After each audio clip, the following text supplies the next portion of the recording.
The hope of glory, മഹത്വത്തിൻ്റെ പ്രത്യാശയാകുന്ന ക്രിസ്തു, part 1. Colossians 1:27. കൊളോഷ്യർക്ക് എഴുതിയ ലേഖനത്തിൻ്റെ 1:27 വാക്യമാണ് ഞാൻ എടുക്കുന്നത്.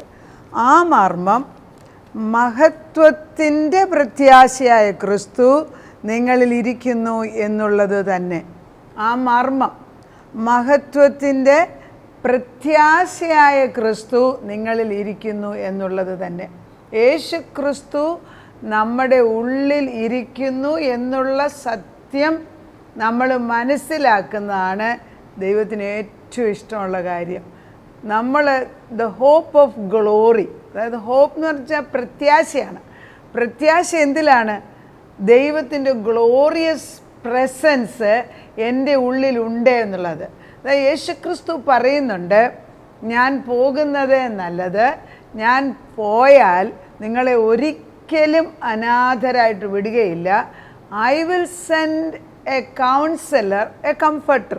നിങ്ങളെ സഹായിക്കാൻ വേണ്ടി ഞാൻ പരിശുദ്ധാത്മാവാകുന്ന സഹായിയെ നിങ്ങളുടെ മേലേക്ക് അയച്ചു തരുമെന്ന്. അപ്പോൾ പരിശുദ്ധാത്മാവാകുന്ന സഹായിയും നമ്മുടെ കൂടെ നിൽക്കുന്ന ഒരു പാരക്ലീറ്റ് എന്ന് പറയുന്നത് എൻ്റെ കൂടെ നിൽക്കുന്ന കൂട്ടുകാരനെ പോലെ എൻ്റെ കൂടെ നിൽക്കുന്നതാണ്. ഒരിക്കലും എന്നെ ഇട്ടേച്ചു പോകത്തില്ല.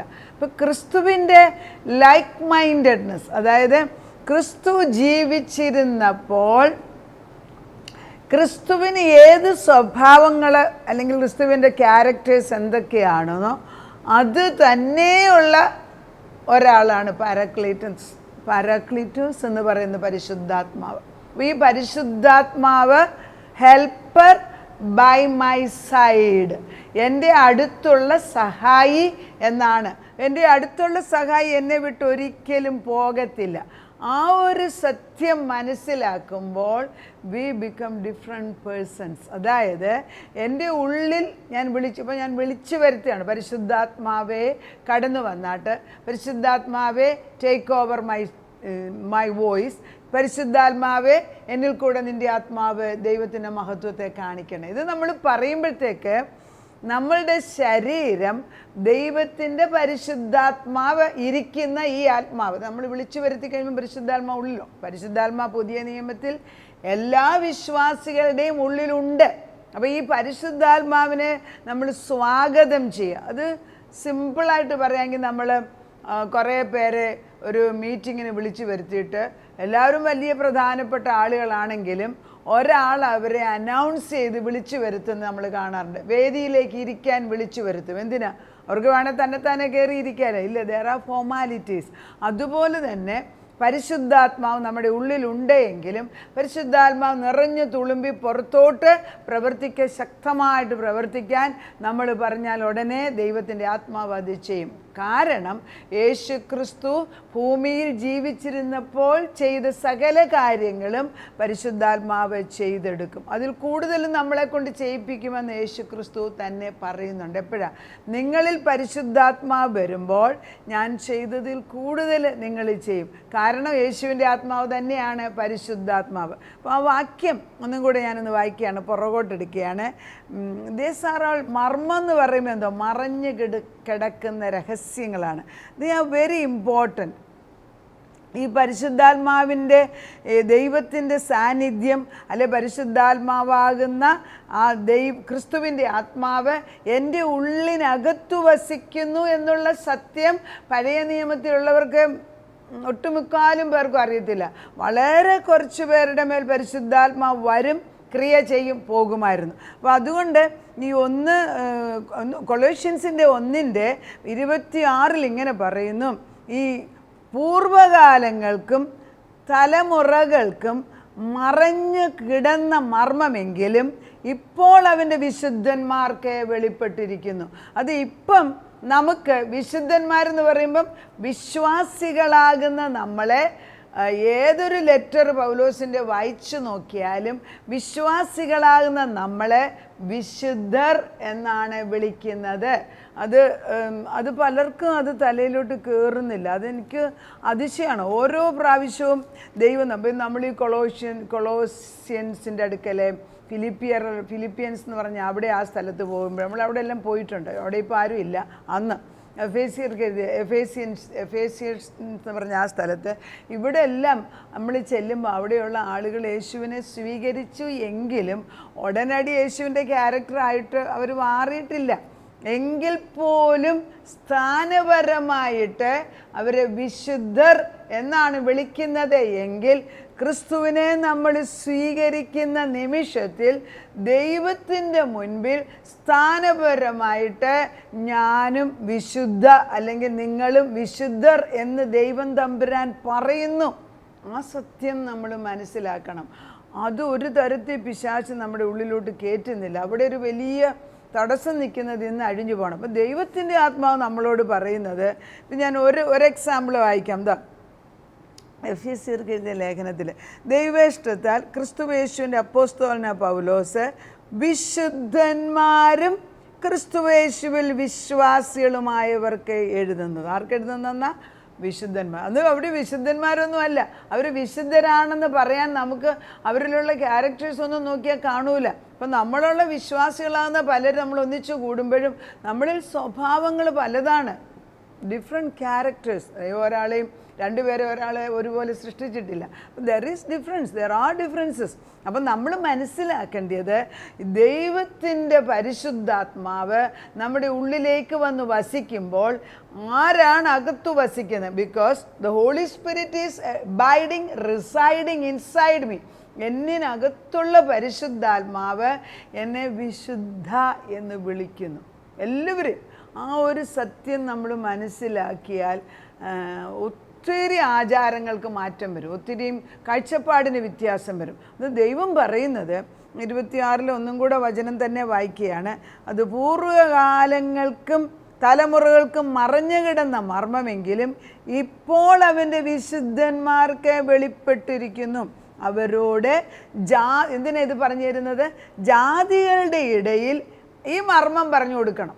ജാതികൾ എന്ന് പറഞ്ഞാൽ സത്യദൈവത്തെ കാണാത്തവരെ എല്ലാം വേദപുസ്തകത്തിൽ ജാതികൾ എന്ന് പറയും. അതുകൊണ്ട് ജാതികൾ എന്ന് പറയുമ്പോൾ അവർക്ക് അവർക്ക് നന്മയില്ലെന്നോ സ്ഥാനമില്ലെന്നോ ബലമില്ലെന്നോ അല്ലെങ്കിൽ അവർക്ക് വിലയില്ലെന്നോ അല്ല പറയുന്നത്. ദൈവം പറയുന്ന സത്യത്തെ അറിയാത്തവരെല്ലാം ജാതികൾ. അവരോട് ജാതികളുടെ ഇടയിൽ ഈ മർമ്മത്തിൻ്റെ മഹിമാധനം ഇന്നതെന്ന് എന്തെന്ന് അറിയിപ്പാൻ ദൈവത്തിന് ഇഷ്ടമായി. എന്താ ദൈവത്തിന് ഇഷ്ടമായത്? ദൈവം പറയുകയാണ് ആ മർമ്മം, ആ മറഞ്ഞു കിടക്കുന്ന രഹസ്യം എന്താണെന്ന് വെച്ചാൽ മഹത്വത്തിൻ്റെ പ്രത്യാശയായ ക്രിസ്തു നിങ്ങളിൽ ഇരിക്കുന്നു എന്നുള്ളത് തന്നെ. നമ്മുടെ ഉള്ളിൽ യേശു ക്രിസ്തു ഇരിക്കുന്നു, അല്ലെ വസിക്കുന്നു എന്നുള്ള സത്യമാണ് നമ്മൾ ആദ്യമേ അറിയേണ്ടത്. ഇത് എപ്പോഴും വിളിച്ചു പറഞ്ഞുകൊണ്ടിരിക്കണം. അപ്പോൾ നമ്മളെ തന്നെ ബലപ്പെടുത്തണം. എൻ്റെ ഉള്ളിൽ വസിക്കുന്ന യേശുവാണ്, എൻ്റെ ഉള്ളിൽ പരിശുദ്ധാത്മാവ് എന്ന് പറയുമ്പം ലൈക്ക് മൈൻഡഡ്നെസ് ആണ്. അതായത് ക്രിസ്തുവിൻ്റെ അതേ ക്യാരക്ടറുള്ള തൃത്വത്തിൽ ഒരാളാണ് പരിശുദ്ധാത്മാവ്. അത് നമുക്ക് മനസ്സിലാകാൻ പാടാം. പിതാവും പുത്രനും പരിശുദ്ധാത്മാവ് 3 പേരും ഒരുപോലെ ചിന്തിക്കാനും ഒരുപോലെ പ്രവർത്തിക്കാനും ദൈവത്തിന് മാത്രമേ കഴിയത്തുള്ളൂ. അപ്പോൾ ഒരുപോലെയുള്ള ചിന്തയും പ്രവൃത്തിയും ദൈവത്തിൻ്റെ ശക്തിയിൽ നമ്മളിൽ പ്രവർത്തിക്കണമെങ്കിൽ പരിശുദ്ധാത്മാവ് നമ്മളിൽ വരണം. ഏതൊരു കുടുംബജീവിതത്തിലും ഏതൊരു കാര്യം ഒന്നിച്ച് ചെയ്യണമെങ്കിലും പരിശുദ്ധാത്മാവിൻ്റെ സാന്നിധ്യം വരണം.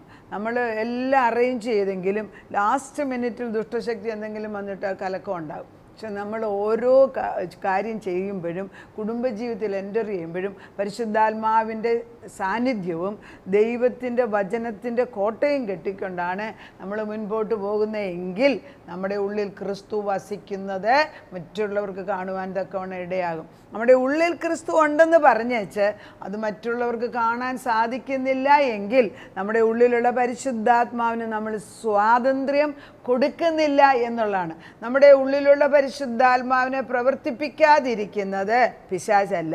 നമ്മുടെ ഉള്ളിലുള്ള പരിശുദ്ധാത്മാവിനെ പ്രവർത്തിപ്പിക്കാതിരിക്കുന്നത് എനിക്ക് എന്നുള്ള സെൽഫിഷ് തോട്ട്സ് വരുമ്പോൾ മാത്രമാണ്. അതുകൊണ്ടാണ് ക്രൂശ് മരണം നമ്മൾ ഉദ്ദേശിക്കുമ്പോൾ ഞാൻ മരിക്കണം. യോഹന്നാൻ സ്നാപകൻ വിളിച്ചു പറയുന്നുണ്ട്, അവൻ വളരണം, ഞാനോ ചെറുതാകണം. പൗലോസ് പറയുന്നുണ്ട്, എനിക്ക് മരിക്കുന്നത് ലാഭം, മരിക്കുന്നത് ക്രിസ്തു, ഞാൻ ജീവിക്കുന്നതോ ക്രിസ്തുവിൽ, മരിക്കുന്ന എനിക്ക് ലാഭം. അപ്പോൾ നമ്മൾ മരിക്കുക എന്ന് പറഞ്ഞാൽ ഇവിടുന്ന് മരിച്ചു പോകുന്ന അതിനെക്കുറിച്ചല്ല ഇവിടെ ഉദ്ദേശിക്കേണ്ടത്. ദിനംപ്രതി എൻ്റെ ജഡത്തെ ഞാൻ മരിപ്പിക്കണം. ദിനംപ്രതി ജഡത്തെ മരിപ്പിച്ചു കഴിഞ്ഞാൽ നമ്മുടെ ആത്മാവ് ഉണർന്ന് പ്രവർത്തിക്കും. അതുകൊണ്ട് ഒത്തിരി പ്രാധാന്യമൊന്നും പിശാചിന് കൊടുക്കേണ്ട ആവശ്യമില്ല. നമ്മുടെ പ്രാധാന്യം നമ്മൾ കൊടുക്കേണ്ടത് 1 പരിശുദ്ധാത്മാവ്, 2 ഞാനെന്ന ചിന്ത. ഇത് 2-1 യുദ്ധമാണ് ഇപ്പം നമ്മൾ കൂടുതൽ. ഇതെല്ലാം വിശ്വാസികൾക്ക് വേണ്ടി മാത്രം പറയുന്നതാണ്. അവിശ്വാസികൾക്കും ജാതികൾക്കും വേറെ നിയമങ്ങളാണ്. കാരണം അവർ സത്യം അറിയുന്നില്ല. സത്യം അറിയുന്നവരുടെ ഉള്ളിൽ ക്രിസ്തു വസിക്കുന്നത് പരിശുദ്ധാത്മാവിൻ്റെ സാന്നിധ്യത്തിലാണ്. പരിശുദ്ധാത്മാവ് വന്നാൽ ഒരിക്കലും മറ്റുള്ളവർക്ക് പരിശുദ്ധാത്മാവിനോ നമ്മുടെ ജഡത്തിനോ ശക്തി കൊടുക്കാതെ യേശുവിൻ്റെ മഹത്വത്തെ വിളിച്ചു പറയും. അതുകൊണ്ടാണ് മഹത്വത്വം, ക്രിസ്തു എന്ന് പറയുന്ന മഹത്വം എന്നത് glory means the character, the presence of the living God. അത് നമ്മുടെ ഉള്ളിലുണ്ടോ? ഒന്ന് അല്പനേരം രാവിലെ തോറും നമ്മൾ വെരി സിമ്പിൾ, എൻ്റെ ഉള്ളിലേക്ക് പരിശുദ്ധാത്മാവ്, അകത്തിരിക്കുന്ന ആത്മാവിനെ ഒന്നും കൂടെ ഒന്ന് ജീവിപ്പിക്കണം. അന്നേരമാണ് 5 മിനിറ്റ് വേദപുസ്തകം വായിക്കുക, അല്ലെങ്കിൽ ചിലപ്പോൾ എൻ്റെ വചനം കേട്ടിട്ടായിരിക്കും, അല്ലെങ്കിൽ ഒരു പാട്ട് കേട്ടിട്ടായിരിക്കും, കുറച്ച് നേരം മൗനമായിട്ട് ദൈവസേന, ചിലപ്പോൾ നടക്കുമ്പോൾ നമ്മൾ ദൈവത്തോട് എങ്ങനെയാണെങ്കിലും നേരം വെളുത്ത് എഴുന്നേൽക്കുമ്പം തന്നെ നമ്മുടെ ഉള്ളിലുള്ള ആത്മാവിനെ ബലപ്പെടുത്തുന്ന വചനം കൊണ്ടും ദൈവത്തിൻ്റെ സാന്നിധ്യം കൊണ്ടും നിറയ്ക്കാൻ നമ്മളെ ഓരോരുത്തരെയും പരിശുദ്ധാത്മാവ് സഹായിക്കട്ടെ. നമുക്ക് പ്രാർത്ഥിക്കാം. അതേ കർത്താവേ, മഹത്വത്തിൻ്റെ പ്രത്യാശയാകുന്ന ക്രിസ്തു ഞങ്ങളുടെ ഉള്ളിൽ വസിക്കുന്നു എന്ന സത്യം ഞങ്ങളെ മനസ്സിലാക്കി തരുന്നതിന് നന്ദി പറയുന്നു. ഈ ഒരു സത്യം അറിയാത്തതിനാൽ ഞങ്ങൾ അവിടെ ഇവിടെ എല്ലാം ഓടി നടക്കുകയാണ്. എൻ്റെ ഉള്ളിൽ ദൈവത്തിൻ്റെ ആത്മാവിരിക്കെ ഞാൻ അപ്പുറത്തും ഇപ്പുറത്തും ഓടി ചെല്ലുമ്പം അപ്പുറത്തെ ആളിലും പരിശുദ്ധാത്മാവ് ഉണ്ടേ എങ്കിൽ അവർക്ക് ശരിയായ ഉപദേശം തരാൻ സാധിക്കും. അവർക്ക് പറയാം, എൻ്റെ ഉള്ളിലുള്ള ദൈവാത്മാവ് ഈ വചനം കൊണ്ട് ജീവിപ്പിച്ച് ഒന്നും കൂടെ ബലപ്പെടുത്തുന്നു. അത്രേ ആവശ്യമുള്ളൂ കർത്താവ്. എന്നാൽ അറിയാൻ വയ്യാത്തതും സത്യത്തിൻ്റെ ആത്മാവിലല്ലാത്തവരുടെ അടുക്കിലേക്കാണ് ചെല്ലുന്നത് എങ്കിൽ പരിശുദ്ധാത്മാവിൻ്റെ പ്രവർത്തനത്തിനെ കൺഫ്യൂസ് ചെയ്യും, നമുക്ക് തന്നെ ബുദ്ധിമന്ദത വരും. അങ്ങനെ ഒരവസ്ഥ ഒരു വിശ്വാസിക്കും വരാതിരിക്കുവാൻ കർത്താവേ, രക്ഷയുടെ ശിരസ്ത്രം അപ്പച്ചന് ഹെൽമെറ്റ് പോലെ ഇട്ട് കൊടുക്കണമെന്ന് പ്രാർത്ഥിക്കുന്ന അപ്പച്ച. അരയ്ക്ക് സത്യം, നീതി കവചം, സമാധാനം, സുവിശേഷം കാലിന് ചെരുപ്പ്, വിശ്വാസം ദുഷ്ടനെതിരായിട്ടുള്ള തീയമ്പ്, രക്ഷാ ശിരസ്ത്രം ദൈവവചന ആത്മാവിൻ്റെ വാളായിട്ട് ഉപയോഗിച്ച് സദാസമയം പ്രാർത്ഥനയോടെ ജാഗരിച്ച് വിജയത്തോടെ മുൻപോട്ട് പോകാനുള്ള കൃപ ഈ ദിവസം ഞങ്ങൾക്കും ഞങ്ങളുടെ കുടുംബാംഗങ്ങൾക്കും തരണമേ. ഞങ്ങളുടെ എല്ലാ പ്രവൃത്തികളിലും നിൻ്റെ സാന്നിധ്യം ഉണ്ടായിരിക്കണമേ. നാഥ, യു ആർ എ പാരക്ലൈറ്റ്. അതായത് കർത്താവ്, ദൈവം ഞങ്ങളുടെ കൂടെ നിൽക്കുന്ന കൂട്ടുകാരനായിട്ട് അവിടുന്ന് നിൽക്കുന്നതിന് നന്ദി പറയുന്ന പിച്ച.